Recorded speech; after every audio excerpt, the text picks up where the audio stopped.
سیدہ زہرا بطول پائے قلب محمد ملکہ خلد بری پائے قلب محمد ملکہ خلد بری بانوے شیر خدا ہے سیدہ زہرا بطول پیکر شرم و حیا ہے سیدہ زہرا بطول ام شبیر اور شبر والدہ سادات کی ام شبیر اور شبر والدہ سادات کی جوہر آل ابا ہے سیدہ زہرا بطول اللہ اللہ سید کونین کے دل کا سرور اللہ اللہ سید کونین کے دل کا سرور نور چشم مصطفیٰ ہے سیدہ زہرا بطول نور چشم مصطفیٰ ہے سید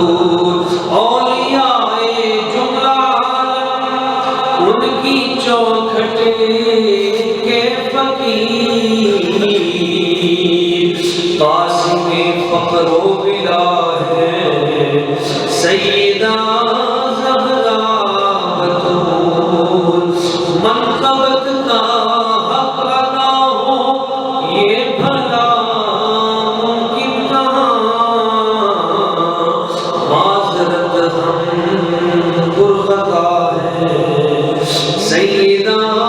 زہرا بطول پیکر شرم و حیا ہے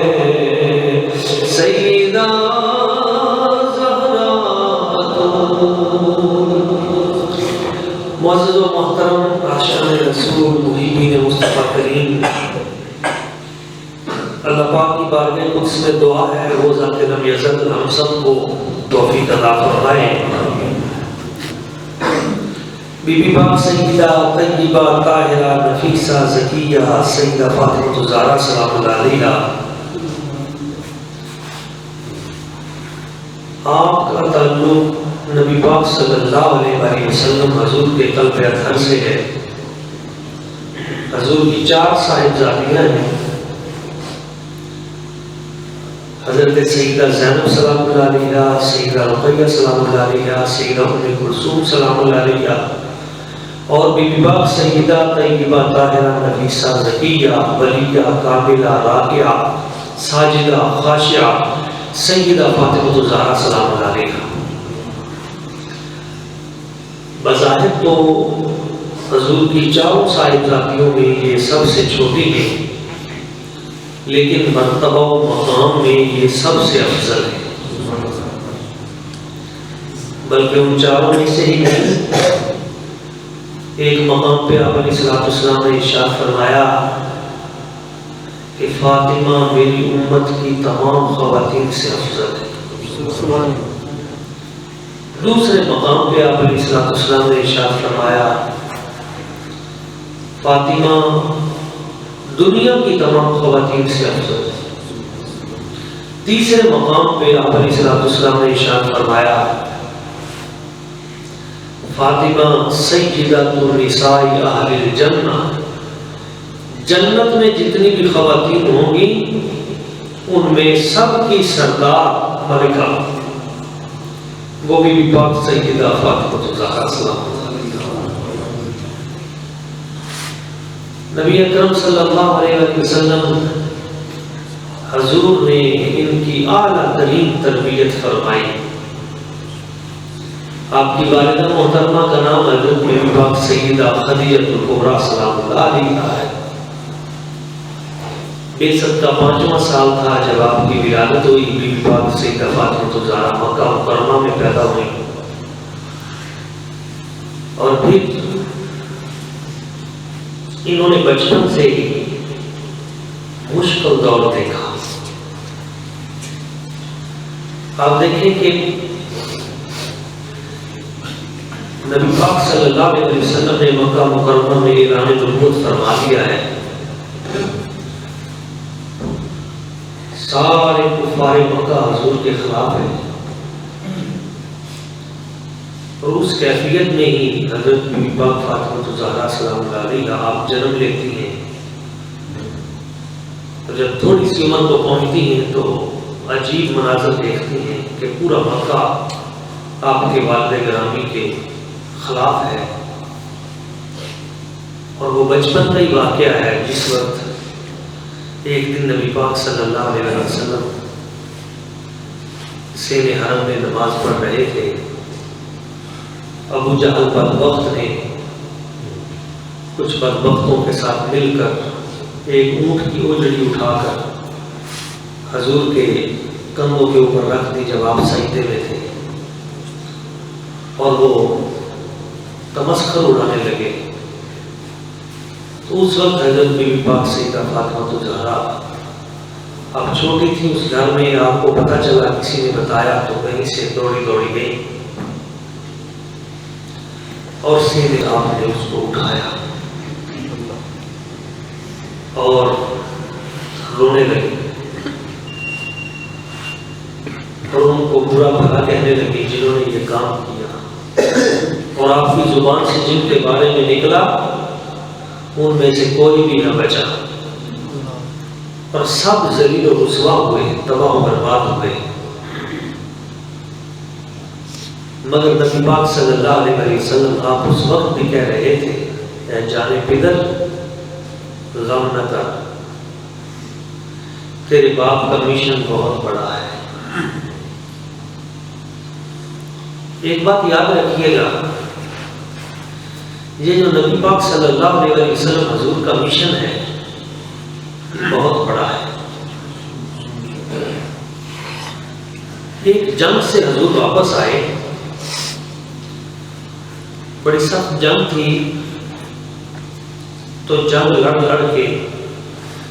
حضور نبی پاک صلی اللہ علیہ وسلم کے جسم پاک کے اوپر مٹی آ گئی تھی، زلفیں مٹی سے لبریز تھی، یوں سمجھیے کہ مٹی نے دامن رحمت میں پناہ لے رکھی تھی۔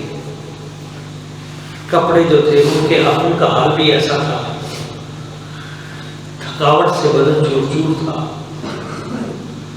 اور جس وقت حضور واپس تشریف لائے تو سرکار صلی اللہ علیہ وسلم کا معمول تھا، ویسے جب کبھی آپ سفر سے آتے تو پہلے آپ 2 رکعت نماز نفل پڑھتے مدینہ طیبہ میں داخل ہونے سے پہلے، اور پھر حضرت بی بی پاک فاطمہ الزہرا سلام اللہ علیہا آپ کے گھر پہلے جاتے ہیں، پھر اپنے گھر جاتے ہیں، اور جب کہیں جانا ہوتا تو حضور اپنے گھر سے نکل کر پہلے حضرت بی بی پاک فاطمہ الزہرا سلام اللہ علیہا ان کے گھر جاتے اور پھر سفر شروع کرتے ہیں۔ یہ دیکھیں کہ کس قدر حضور کو پیار ہے، آج بھی پیار ہے۔ تو جب سرکار کو اس حال میں دیکھا، جنگ سے واپسی پہ کپڑوں کا حال دیکھا، زلفوں کا حال دیکھا، چہرے کا، تو آگے بڑھ کر حضرت بی بی پاک فاطمہ الزہرا سلام اللہ علیہا نبی پاک صلی اللہ علیہ وسلم کے چہرے مبارک کو بوسے دینے لگی اور مٹی جھاڑنے لگی، اور پھر سب دھونے لگی، سب دھوتی جاتی ہیں اور روتی جاتی ہیں، اور اس کرتی حضور اتنی تکلیفیں آپ کیوں اٹھاتے ہیں؟ اس موقع پہ آپ علیہ السلام نے فرمایا، اے فاطمہ رونا نہیں، لا تبکی، رونا نہیں، یہ میرا مشن ہے، یہ میری بعثت کا مقصد ہے. تو غم نہیں کرنا، ایک دن آئے گا کہ تیرے رب کا دین کچے گھروں میں بھی پہنچے گا، پکے گھروں میں بھی پہنچے گا، خیموں میں بھی پہنچے گا. اور یہ جو سورج نکل کر جہاں جہاں تک جاتا ہے اور رات جہاں جہاں تک پہنچتی ہے، تیرے باپ کا عطا کردہ دین ہر ہر گھر تک پہنچ کے دم لے گا. یہ ہے مشن کے ساتھ اخلاص.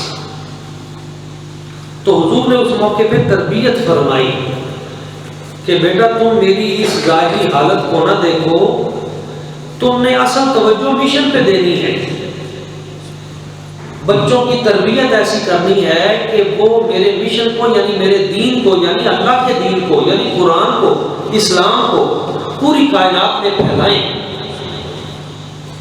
تو سیدہ پاک سلام اللہ علیہا نے اس مشن میں پھر حضور کا ساتھ دیا اور کمال ساتھ دیا کہ اپنے بچوں کو دین مصطفیٰ پہ قربان کرنا سکھایا، ان کی تربیت ایسے کی اور وہ تیار ہوئے حضور کے مشن کے لیے. اور آج دنیا میں جہاں کہیں بھی، پوری دنیا میں اسلام کی عزت و بقا کی جنگ لڑی جا رہی ہے، اس کے پیچھے امام حسین پاک کا خون ہے اور پیچھے تربیت سیدہ فاطمہ الزہرا سلام اللہ علیہا. دیکھیے حضرت فاطمہ الزہرا سلام اللہ علیہا گھر میں خود کام کرتی ہے، اپنے ہاتھوں سے کام کرتی ہیں، بچوں کو بھی پالتی ہیں. آپ کے بیٹے ہیں امام حسن پاک، امام حسین پاک، امام محسن پاک، 2 بیٹیاں ہیں سیدہ زینب سلام اللہ علیہا، سیدہ ام کلثوم سلام اللہ علیہا. یہ 5 بچے ہیں، ان کی پرورش بھی کرتی ہیں، پالتی بھی ہیں، چکی بھی گھر خود چلاتی ہیں. وہ ہاتھ والی چکی ہوتی تھی پتھروں والی، وہ چکی بھی خود چلاتی ہیں، پانی بھی خود بھر کے لے کے آتی ہیں. مشقیں اٹھا اٹھا کر کندھوں پہ نشان پڑ گئے ہیں. اور اونٹ کی کھال کی چادر جو ہے وہ ان کو میسر ہے اور اس پر بھی 13 جگہ پہ ٹانکے لگے ہوئے.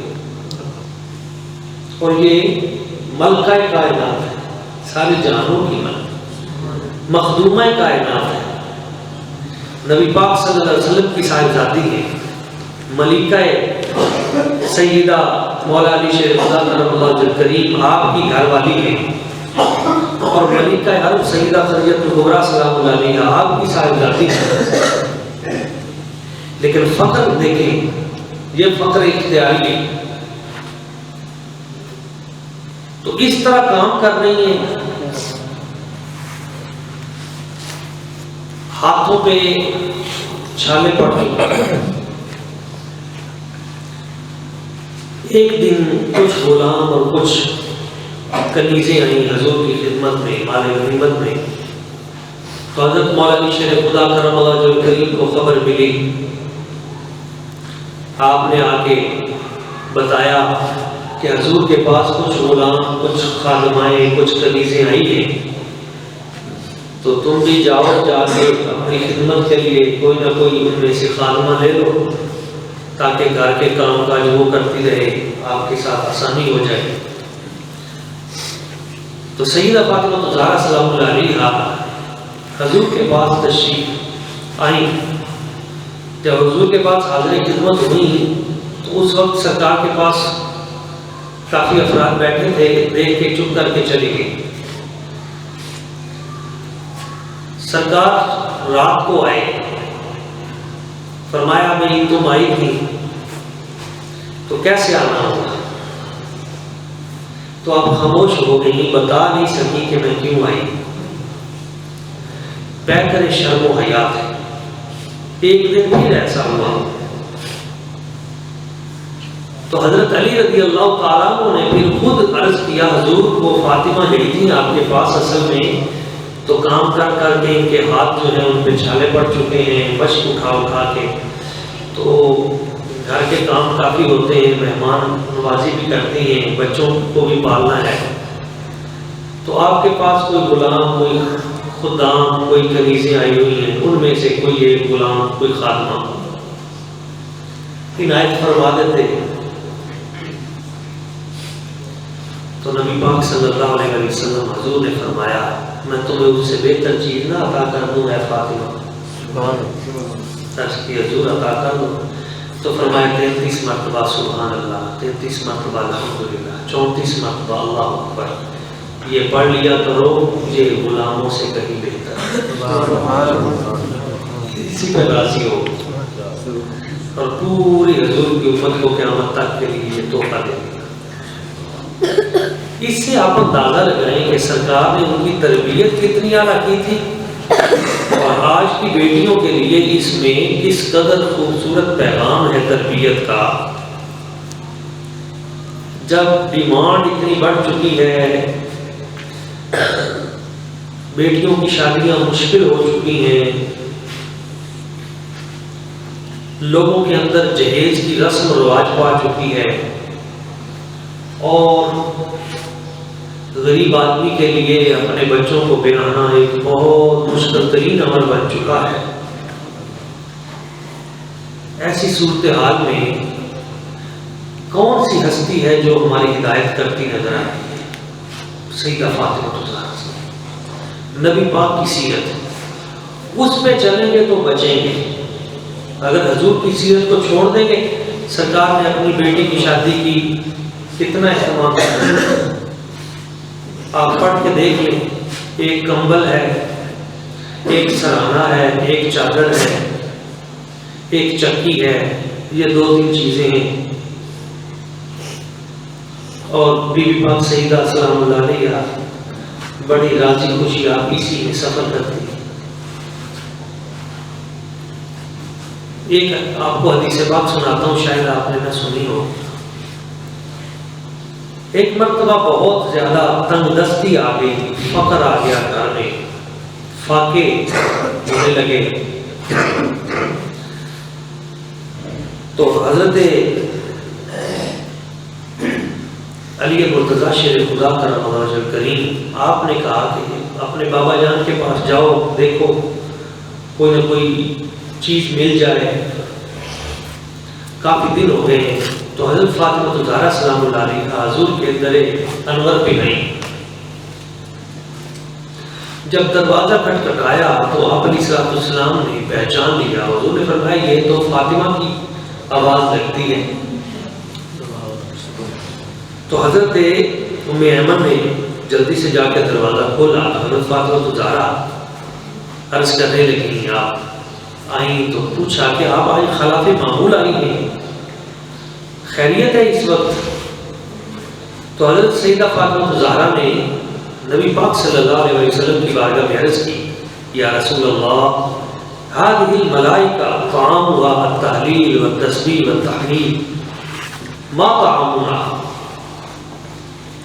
عرض کیا یا رسول اللہ صلی اللہ علیہ وسلم، ابا جی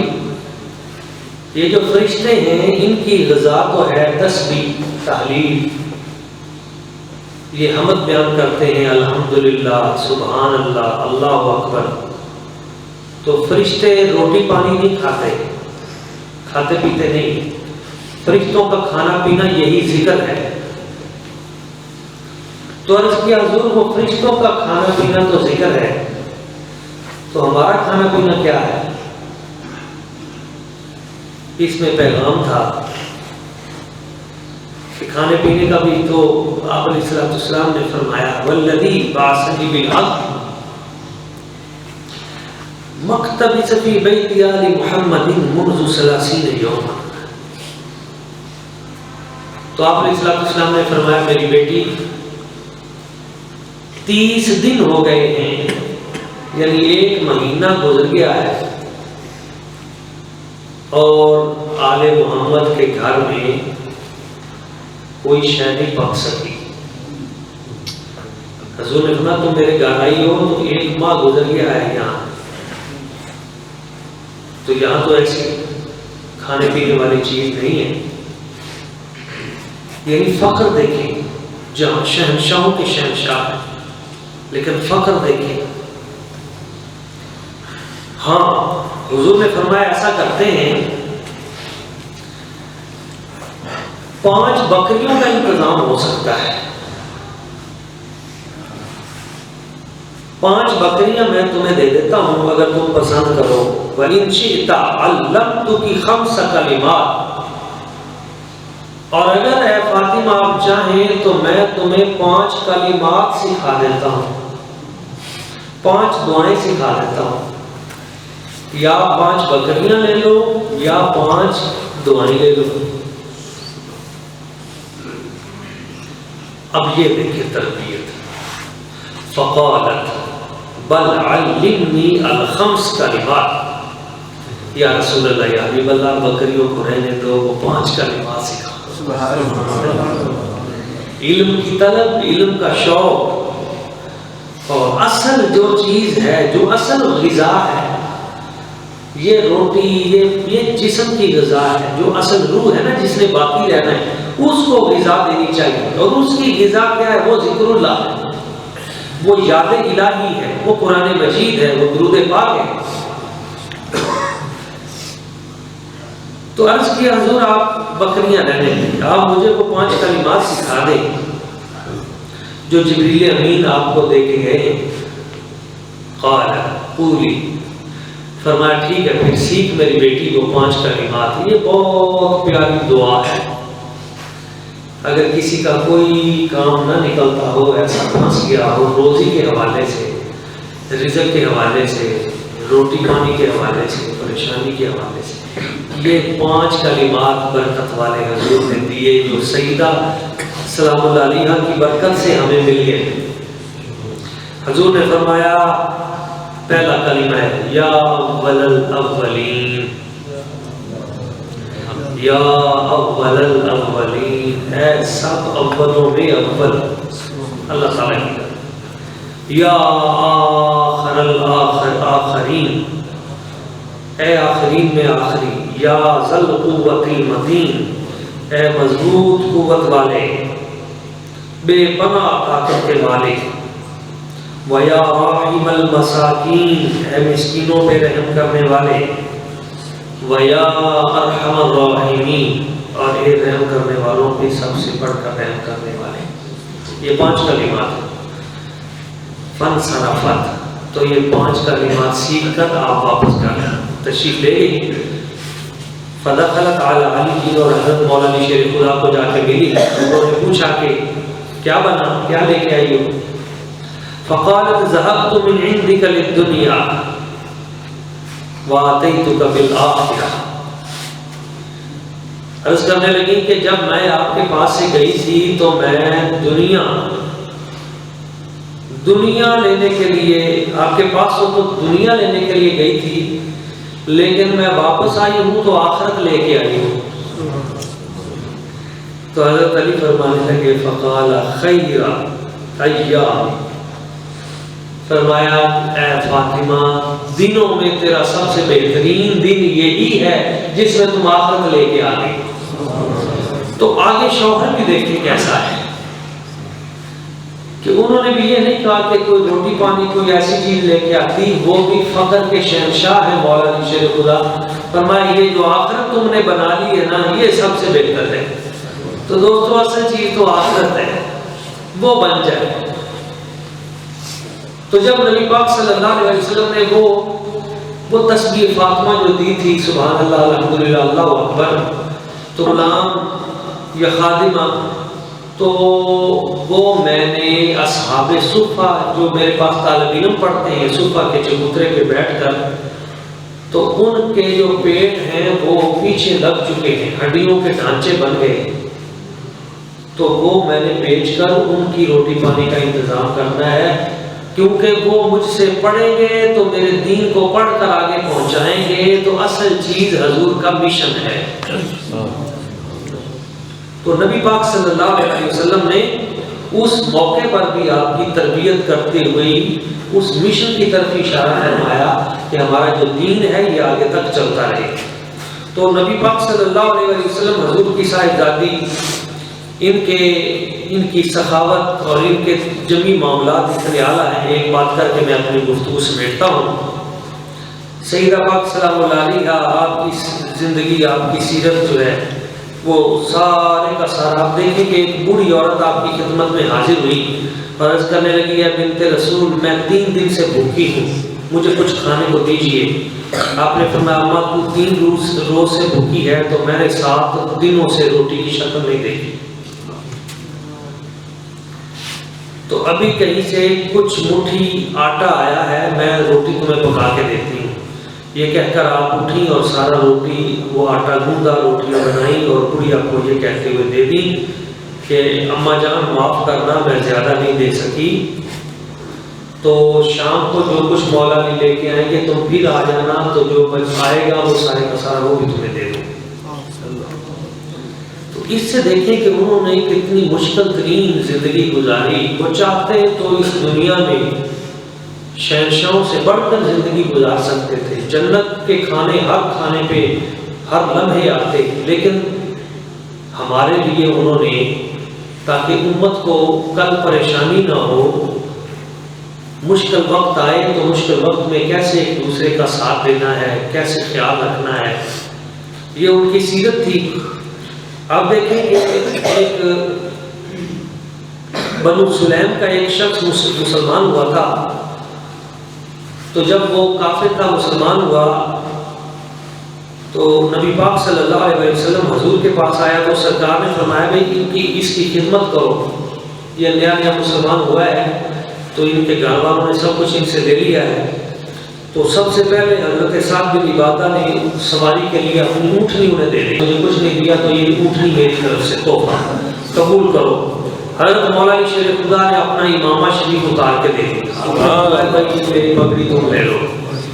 تو پھر نبی پاک صلی اللہ علیہ وسلم نے حضرت سلمان فارسی سے فرمایا اس کا کھانے پینے کا بھی انتظام کرو، اس کو اونٹنی مل گئی ہے، کپڑے مل گئے ہیں، بکری مل گئی ہے، تو اس کا کھانے کا بھی انتظام کرو۔ تو حضرت سلمان فارسی رضی اللہ تعالیٰ عنہ آپ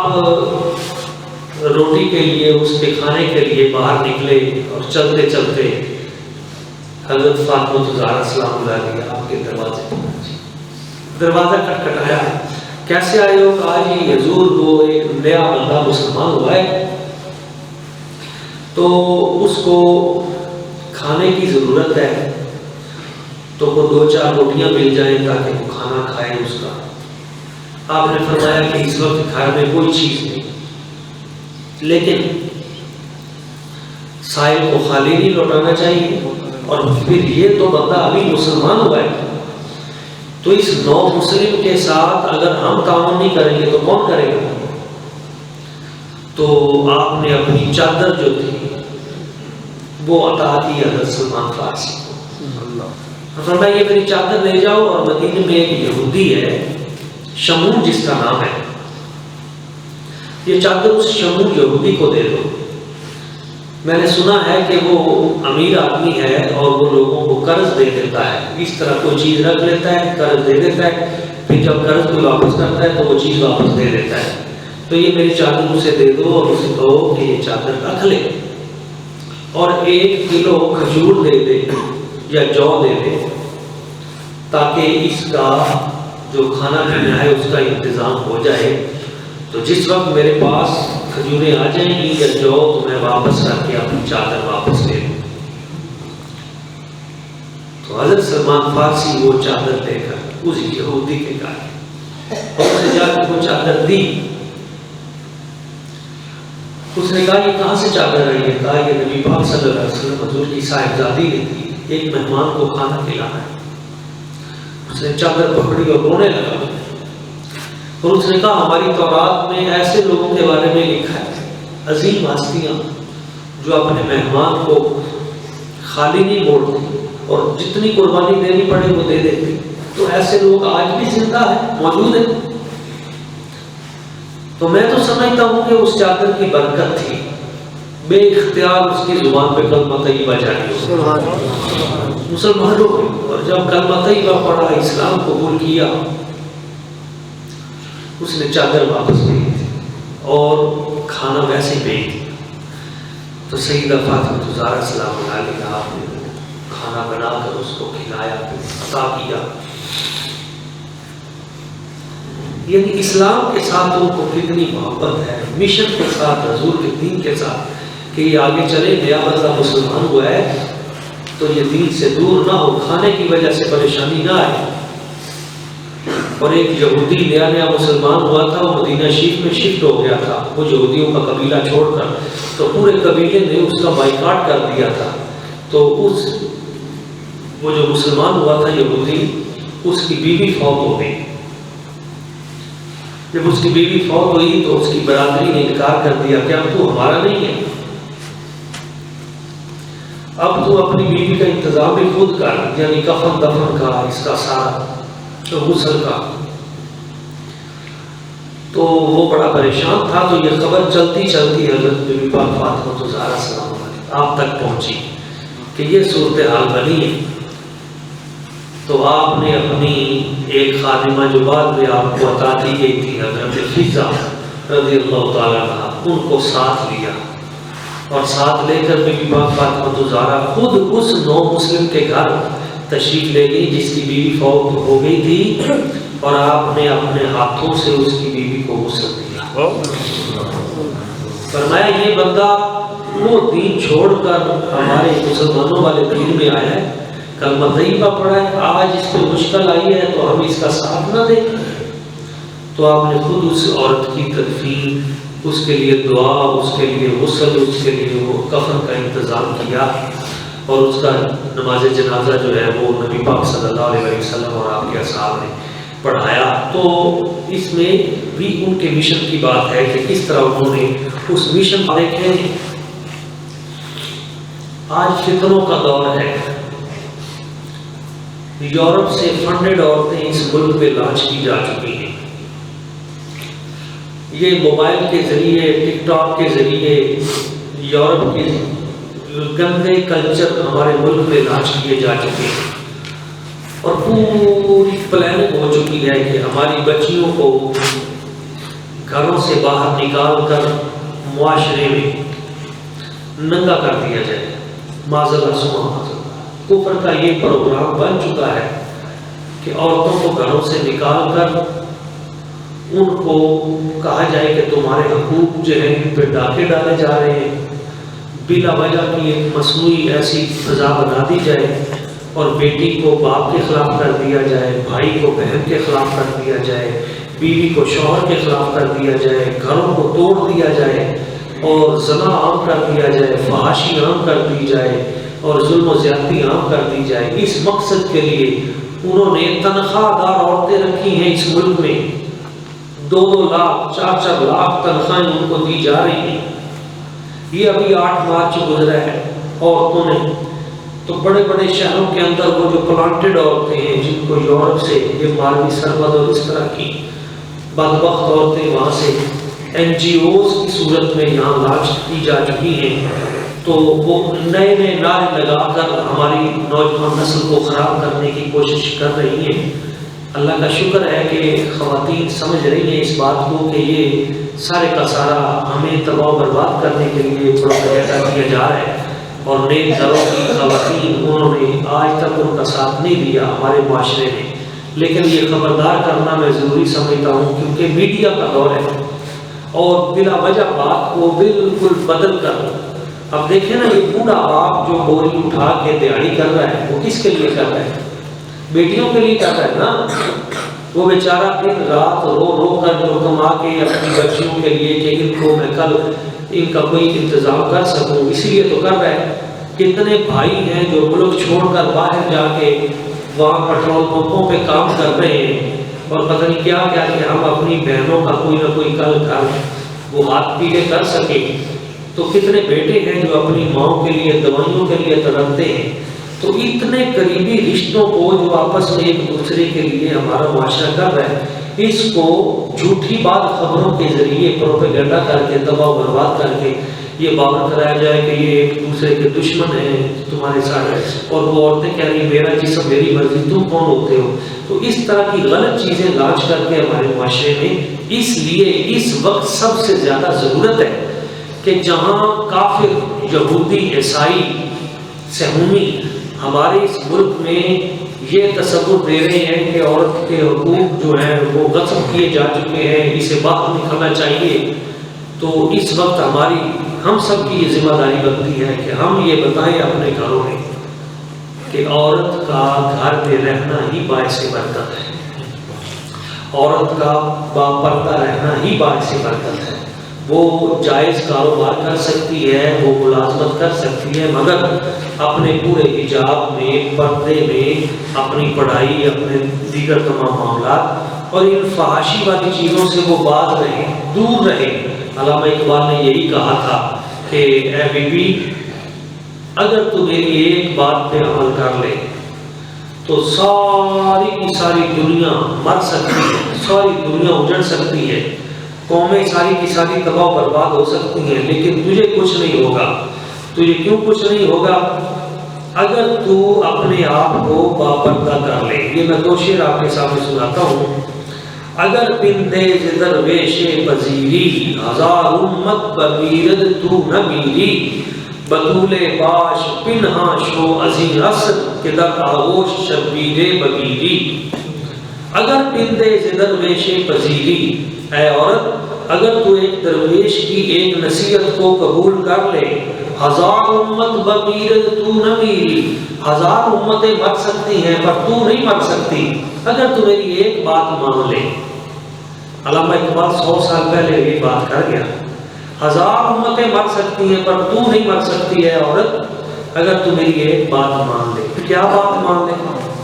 وہ بات ہے بطول باش و پنہاں شو عزیز اثر، بطول بن جا، فاطمہ بطول بن جا، و پنہاں شو عزیز اثر، اور زمانے سے گم ہو جا، یعنی چھپ جا، جیسے حضرت بی بی پاک فاطمہ چھپ گئی، باہر نہ نکلی۔ جنازہ نکلا تو اس کی بھی نصیحت کی کہ رات کو نکالا جائے، اور یہ نصیحت کی کہ میرے چارپائی کے اوپر بھی لکڑیاں ڈال کر کپڑا ڈالا جائے تاکہ پتہ نہ چلے کہ اندر کون ہے۔ اتنا پردہ کیا کہ سورج کی شعائیں بھی کبھی نہ دیکھ سکیں۔ تو فرمایا بطول باش پنہاں شو عزیز اثر، تو بطول بن جا اور زمانے کی نظروں سے غائب ہو جا، کہ در آغوش شبیر بگیری، تاکہ تیری گود میں بھی کوئی شبیر جنم لے اور امام حسین کا سچا غلام بن کر دنیا کے فتنے ختم کر دے۔ یعنی اگر تو چاہتی ہے کہ تیری گود میں بھی شبیر پیدا ہو، امام حسین کا کوئی غلام پیدا ہو، تو پھر تو بھی اپنے آپ کو چھپا دے، کیونکہ جو پاک صفت ہوتی ہیں، جن کا دامن پاک ہوتا ہے، اللہ ہیرے بھی انہیں عطا کرتا ہے، برکتیں بھی انہیں عطا کرتا ہے۔ تو یہ ایک پیغام تھا حضرت بی بی پاک سیدہ فاطمہ الزہرا سلام اللہ علیہا آپ کی سیرت کا، کہ اس طرح سے حضرت مولا علی شریف خدا کرم اللہ وجہ کریم آپ نے ایک بار کہا بی بی پاک فاطمہ الزہرا سے کہ تم نے مجھ سے آج تک کبھی فرمائش کوئی نہیں کی، اتنے سال ہو گئے ہیں ہم اکٹھے رہتے ہیں، تو تم نے آج تک کبھی کوئی ڈیمانڈ نہیں کی کہ یہ چیز مجھے چاہیے۔ تو یہ بھی بڑی سمجھنے والی چیز ہے آج کے اس دور میں، جب سب سے زیادہ مجھ سے جو مسائل پوچھے جاتے ہیں وہ طلاق کے ہیں، سب سے زیادہ روزانہ 10 15 20 50 کالیں آتی ہیں، طلاق ہو گئی جی، حال بتائیں جی، ہم کیا حال بتائیں جی، کیوں ہو رہی ہے جی؟ ڈیمانڈ، یعنی قناعت نہیں ہے، تھوڑے میں گزارا نہیں ہے، ڈیمانڈ یہ ہے، آگے مہنگائی ہے، آگے حالات ایسے ہیں، نتیجہ تلخی پیدا ہوتی ہے، وہ چیز پوری نہیں ہوئی، ڈیمانڈ طلاق ہو گئی، کھلا ہو گیا۔ تو حضرت فاطمہ الزہرا کی سیرت یہاں بھی ہمیں سبق دیتی ہے، خواتین کے لیے خاص طور پہ۔ مولا علی پاک نے پوچھا تم نے کبھی آج تک کوئی چیز طلب ہی نہیں کی، کوئی ڈیمانڈ نہیں کی، کوئی کسی چیز کی خواہش کی؟ تو حضرت فاطمہ الزہرا سلام اللہ علیہا آپ نے فرمایا جب میرے بابا جی، میرے آقا کریم صلی اللہ علیہ وسلم، میرے حضور نے، جب میرے والد گرامی نے مجھے بھیجا تھا نا آپ کے ساتھ، تو اس وقت مجھے وصیت کی تھی بیٹا علی کو تنگ نہ کرنا، وہ تیرا شوہر ہے، اس کی رضا میں راضی رہنا اور کسی چیز کا اظہار نہ کرنا۔ تو میں نے اپنے والد گرامی کی وہ بات پکڑی. تو ہر باپ پہ بھی یہ لازم ہے کہ وہ اپنی بیٹیوں کی تربیت ایسی کرے کہ مشکل حالات میں بھی وہ گھروں کو سنبھال سکے, گھروں کو چلا سکے نازک موڑ میں. آج کے حالات میں یہ چیز بہت ضروری ہے. تو فرمایا میں نے آپ سے کوئی چیز نہیں مانگی نہ طلب کرنی. تو حضرت علی پاس بیٹھ کے کہا نہیں آج تو میں کوئی نہ کوئی چیز جو ہے نا وہ آپ کو بتانی پڑے گی, کوئی چیز تو طلب کرے. تو جب بہت زیادہ اصرار کیا تو پھر آپ نے کہا کہ چلو ایک انار لے آؤ کہیں سے. تو اس کے علاوہ کبھی آپ نے کوئی چیز طلب کی اسے ایک انار کے سے, وہ بھی کہنے پر. اس سے بہت بڑا ہمارے لیے سبق ہے گھروں کا. اور پھر اپنے شوہر کے ساتھ وفا کرنا, مشکل حالات میں اس کا ساتھ دینا اور کبھی نہ گھبرانا, یہ آپ کی سیرت ہے ہماری بیٹی کے لیے. حضرت علی جاتے ہیں جنگ میں, کتنی جنگیں حضرت علی نے لڑی اور کفر کے بڑے بڑے جو سردار تھے ان کی گردنیں اتاری. اور ایک جنگ احد میں صرف آپ کے چہرے پر 16 زخم آئے تھے اور کئی بار جسم کے اوپر اتنے زخم آتے تھے. تو حضرت علی رضی اللہ تعالیٰ جب بھی واپس آتے تھے تو حضرت فاطمہ الزہرا سلام اللہ علیہا ان کا استقبال کرتی, ان کے زخم صاف کرتی, ٹانکے لگاتی. خود خون بہ رہا ہوتا تو اس خون کو ایک بار نبی پاک صلی اللہ علیہ وسلم کے زرہ جو چبھ گئی تھی تو خون نہیں بند ہو رہا تھا, تو آپ نے پہلے اس کو بند کرنے کی کوشش کی, نہ ہوا تو چٹائی کو جلایا, اس کا ایک پیسٹ بنایا, اس کو لگایا. یعنی آپ ایک بڑی اعلیٰ طبیبہ بھی تھی, ماہر بھی تھی. گوشت کے اندر ٹانکا کیسے لگانا ہے تو آپ کو اس کا فن بھی آتا تھا. تو آپ نے یعنی ایک خاتون, یہ آپ کی سیرت کا سبق ہے. تو پھر وہ جو آپ نے وہ پیسٹ بنا کر چٹائی کا وہ لگایا تو اس سے خون بند ہوا. تو حضرت علی جب آتے تھے تو ان کے زخموں کے اوپر آپ ٹانکا لگاتی اور ان کے جو چہرے کو صاف کرتی اور ان کی تلوار جو ہے اس کے خون کو آپ صاف کرتی, تلوار کو نیام میں رکھ کے پھر پوچھتی کہ آج جو ہے کس طرح کفر کے ساتھ تمہاری ٹکر رہی. تو بھی جو وہ بیان کرتے حضرت علی تو آپ ان کو داد دیتی اور کہتی آپ تو شیر خدا ہے, آپ کا مقابلہ کوئی کیسے کر سکتا ہے. اس میں بھی سیرت کا ایک خوبصورت سبق ہے کہ شوہر جو ہے اس کے ساتھ اس طرح رویہ رکھا جائے کہ وہ جو دین کا کام ہے اس کو حوصلہ پیدا ہو اور وہ اور آگے بڑھ کر کام کرے, اس کا دل اور کرے کہ میں. تو حضرت مولا شیر خدا کا حوصلہ اور بڑھ جاتا تھا اور اگلی جنگوں میں آپ اس سے بھی زیادہ شجاعت سے لڑتے تھے. تو آپ ان کے لیے دعائیں بھی کیا کرتی تھی. اس کے ساتھ ساتھ بچوں کی تربیت اتنی اعلیٰ کی اپنے بیٹوں کی کہ کربلا کا میدان ہو یا کوئی میدان ہو, عبادت کا میدان ہو, قرآن مجید خود ان کو پڑھاتی تھی, قرآن مجید ان کو حفظ کروایا, تربیت کی. یہ ہر ماں پہ لازم ہے آج کے دور میں کہ وہ اپنے بچوں کو قرآن کے قریب کرے, قرآن پاک حفظ کروائیں. حفظ نہیں کروا سکتی تو آخری پارہ ضرور ان کو حفظ کروائیں اور ان کو دین کے ساتھ جوڑے, قرآن کے ساتھ جوڑے. اور وہ جو حضور کا مشن ہے اس مشن کو پائے تکمیل تک پہنچانے کے لیے تمام طرح اپنی قوتیں اس پہ صرف کر دیں. اللہ کریم کی بارگاہ قدس میں دعا ہے جو چند باتیں میں نے سیدہ پاک سلام اللہ علیہ آپ کی مناسبت سے کی, اللہ تعالیٰ سے قبول فرمائے. سیدہ پاک سلام اللہ علیہ ان کے درجات